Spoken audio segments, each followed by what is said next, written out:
আসসালামু আলাইকুম।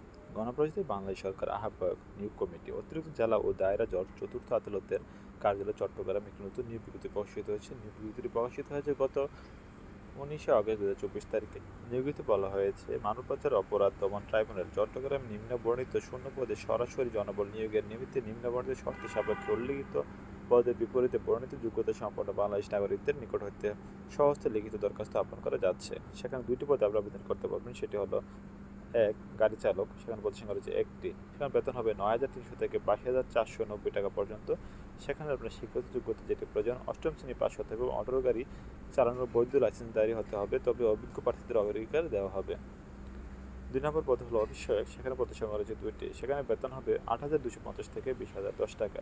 সেখানেও আপনারা এর পাশে আবেদনটি করতে পারবেন। আবেদনটি সম্পন্ন করার জন্য কিছু শর্তাবলী দেওয়া রয়েছে। শর্তাবলী প্রথমে বলা হয়েছে, প্রার্থীকে আহ্বায়ক নিয়োগ কমিটি অতিরিক্ত জেলা ও দায়রা জজ চতুর্থ আদালত চট্টগ্রাম বরাবর সহস্তে লিখিত আবেদনপত্র, প্রার্থীর নাম, পিতার নাম, মাতার নাম, স্বামী স্ত্রীর নাম, স্থায়ী ঠিকানা, বর্তমান ঠিকানা, নিজ জেলা, জন্ম তারিখ ০১/২০২৪ তারিখে, প্রার্থীর বয়স, জাতীয়তা, পরিচয়পত্র নম্বর, ধর্ম, শিক্ষাগত যোগ্যতা, অভিজ্ঞতা যদি থাকে সেগুলো উল্লেখ করতে হবে।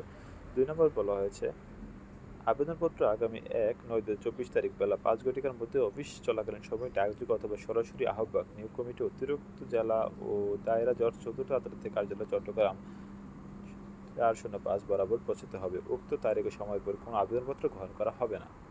৩ নম্বরে বলা হয়েছে, আবেদনকারীর বয়স ১/৯/২০২৪ তারিখে কমপক্ষে ১৮ বছর, অনধিক ৩০ বছর হতে হবে। যদি প্রার্থী মুক্তিযোদ্ধা, শহীদ মুক্তিযোদ্ধার সন্তান হয়, সেক্ষেত্রে তাদের বয়সসীমা ৩২ বছর পর্যন্ত শিথিলযোগ্য। মুক্তিযোদ্ধা, শহীদ, বীর মুক্তিযোদ্ধার সন্তানদের আবেদনপত্র সহিত মুক্তিযোদ্ধার পিতামাতার মুক্তিযুদ্ধ সনদের প্রথম শ্রেণীর গেজেট কর্মকর্তা কর্তৃক সত্যায়িত ফটোকপি দাখিল করতে হবে। বয়সের ক্ষেত্রে কোনো হলফনামা গ্রহণ দিতে হবে না। ৪ নম্বর শর্তে বলা হয়েছে কী কী আপনাদের কাগজপত্র লাগবে সেগুলো। প্রথমটা হলো প্রথম শ্রেণীর গেজেট কর্মকর্তা কর্তৃক স্বীকৃত যোগ্যতার সনদপত্রের সত্যায়িত ফটোকপি, প্রথম শ্রেণীর গেজেট কর্মকর্তা কর্তৃক সত্যায়িত সদ্য তোলা ৩ কপি পাসপোর্ট সাইজের রঙিন ছবি, তারপর বলা যাবে ৪টি সনদপত্র রাখতে হবে, নাগরিকত্বের সনদপত্র থাকতে হবে, পরিচয়পত্র বা জন্ম নিবন্ধনের সনদের সত্যায়িত কপি থাকতে হবে, ড্রাইভিং লাইসেন্সের সত্যায়িত ফটোকপি থাকতে হবে, প্রার্থীর নাম, ঠিকানা সহ ২০ টাকার ডাক টিকিট সম্বলিত ৯.৫ ইঞ্চি ও ৪.৫ ইঞ্চি মাপের একটি ফেরত খাম দিতে হবে। চাকরিরত প্রার্থীকে অবশ্যই যথাযথ কর্তৃপক্ষের মাধ্যমে আবেদন করতে হবে।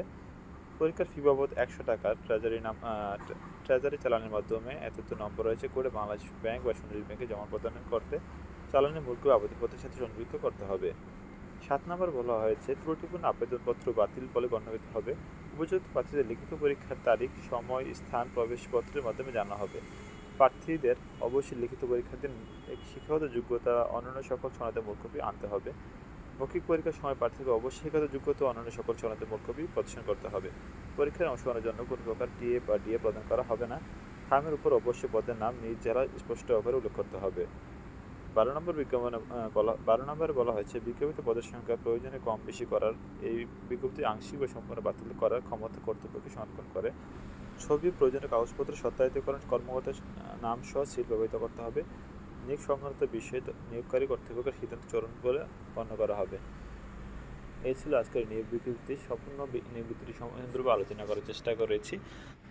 ভিডিওটি ভালো লাগলে চ্যানেলটাকে সাবস্ক্রাইব করে পাশে থাকবেন। ধন্যবাদ।